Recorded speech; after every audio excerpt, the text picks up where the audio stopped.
Hello guys, and be welcome back to the channel. Today we bring you the inbox review of the brand new Boeing Chinook HC1 from Airfix.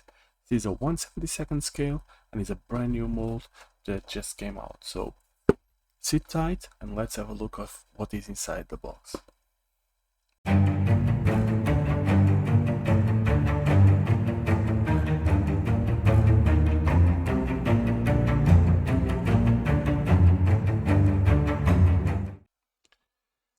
So first things first, the box is a standard open top box from Airfix. In here you have the mold design year, that's 2024, so it's a brand new one, licensed by Boeing, built by Hornpipe Office, and decals from Cartograph.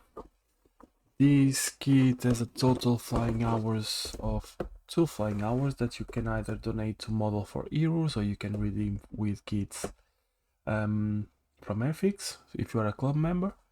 And then you have the umbral paints necessary. Obviously we don't use umbral paints, so you can change these and convert to whatever paints you use. There's 2 color schemes available. So we have the Bravo November number 18 Squadron Royal Air Force Operation Corporate, Falkland Islands, South Atlantic, May-June 1982. And you have the Boeing Chinook number 7 Squadron Operation Granby Desert Storm, Gulf Region, May 91. So you have a lovely pinkish Chinook, and you have a lovely camo Chinook. So I've not decided on each one. So if you guys can decide, let me know in the comments, and I'm more than happy to see what you can do. So lengthwise, this is a 356 millimeters, rotor diameter 250 mil, and is a total of 171 pieces. And here we have a brief description of the plane. Is an aircraft which possibly underlines the capabilities of the modern helicopter more effectively. So the first flight of the Chinook helicopter was in 1961, and it's been in action since ever, obviously with upgrades and whatnot, but this is a very serious case. The kit number is A06023. So let's dig into the box. I just got this yesterday. I haven't opened the box yet. And the thing that jumps to mind straight away is how big this is, the box, for a 1/72nd scale helicopter. So we're gonna get this out of the way. So we have a bag full of sprues plus instructions. We keep the instructions and the decals aside for now. Let's open the bag.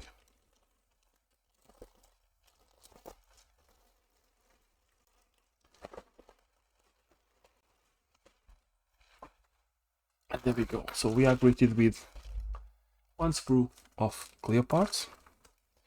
Then we have 1, 2, 3, 4, 5, 6 sprues.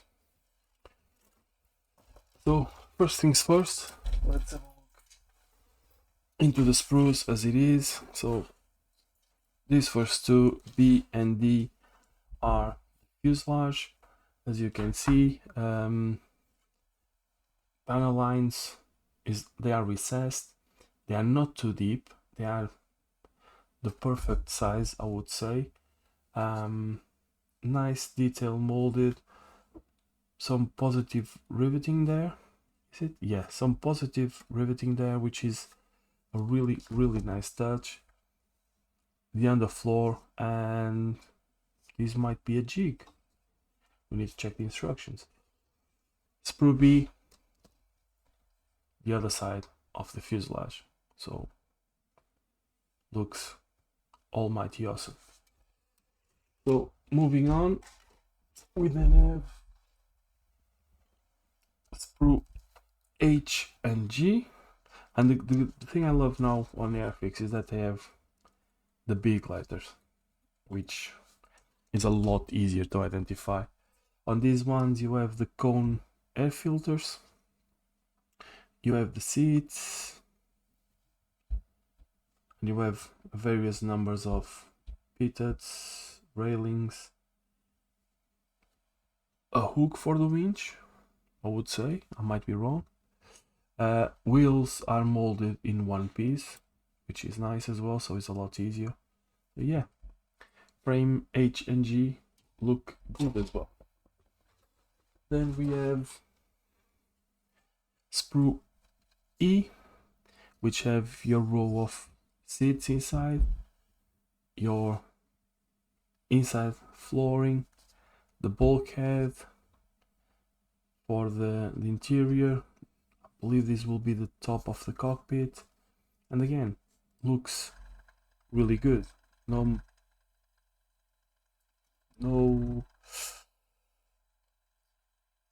much thing. Ooh, I hope this pin injector pin marks get covered by the seats or get covered by something, otherwise we have a bit of a task ahead of us. But no flash, as expected. This is a brand new mold, so it looks really good. We have sprue C, which have the sides with some pins here. I'm assuming this is the ramp, which is a lovely touch as well and looks really good.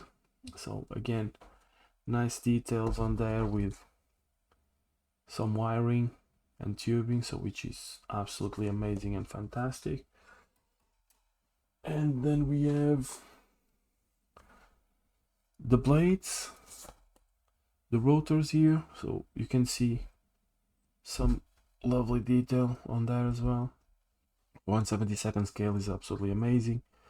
The air filters, I would say the two halves of it, and the rotor blades, which have a nice little sag to it. I don't know if you guys can see, but you have a nice little sag on it already, so you don't need to mold it, you just need to cut and put it on, which is a lovely touch from Airfix. So this is the sprues. So come to the instructions. Standard Airfix instructions, A4 paper with the booklet. You have all your places to cut and whatnot. Gives you your paint indications and wherever you have to cut the pins.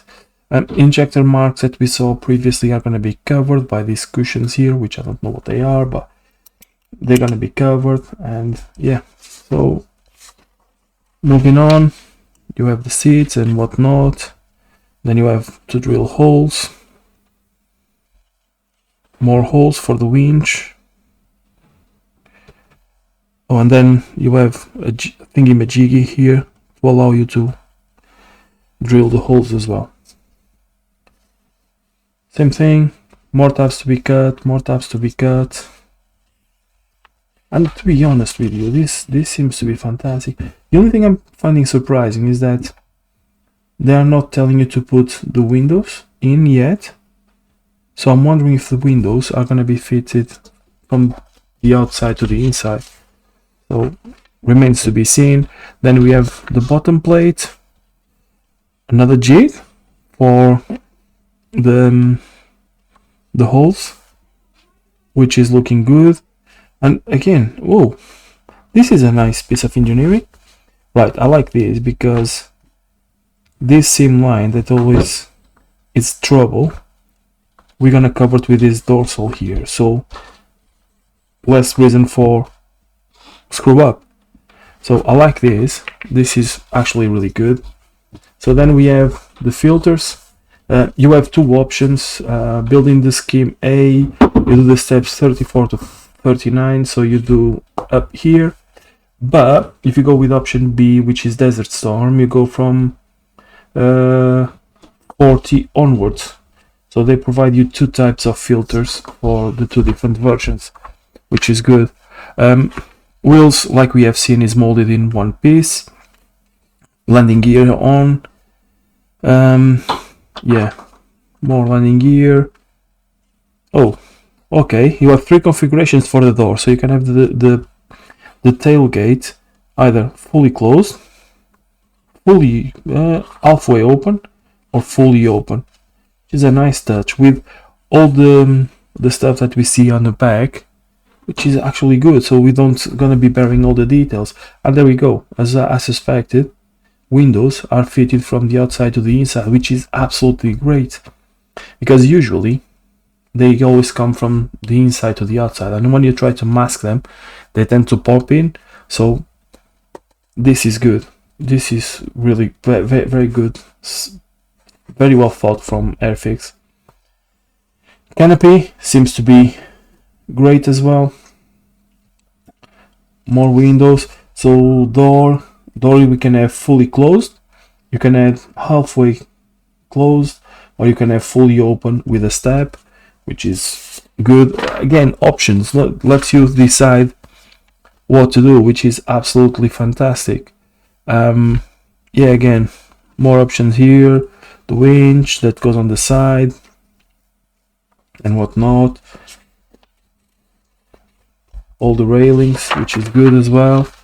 And then you have the propellers are only mounted on open position, which I think you should have the option of open or closed, but again, I know that the engineering behind that might be difficult, so yeah, it's 1/72. I'm gonna cut some slack off. Going to the schemes, we have the 2 schemes, the Camouflage 1, Bravo November, number 18th Squadron Royal Air Force, Operation Corporate, from Falkland Island. And then you have the number 7 Squadron Operation, Desert Storm. So I'm not sure which, well, I'm very inclined to option A, just because I like the camo and I like what we can do with the camo, but pinkish, not a bad scheme as well.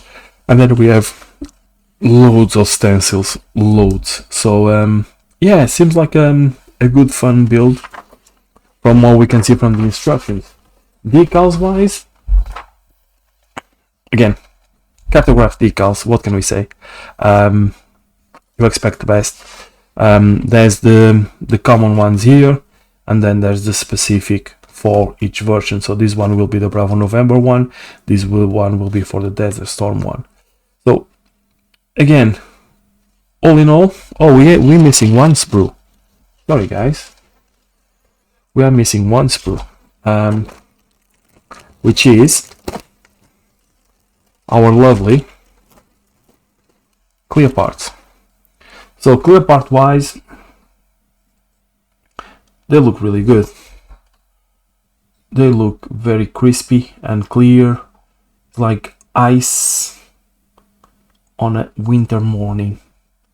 So yeah, I'm very, very, very pleasantly surprised with this. So I'm looking forward to build this one. I'm really, really excited and truly excited to build this one. But yeah, you'll have to wait in line for the time being. Again, guys, it is a fantastic piece of kit. It is a lovely piece of kit. I know it's not cheap at 30 odd pounds for a 72nd scale, but for what you get, I think is absolutely spot on. So guys, let me know in the comments what you think. Is a fair evaluation, is not a fair evaluation, and let me know which do you guys want to see built. So thank you ever so much for watching, and I'll see you guys soon. Bye bye for now.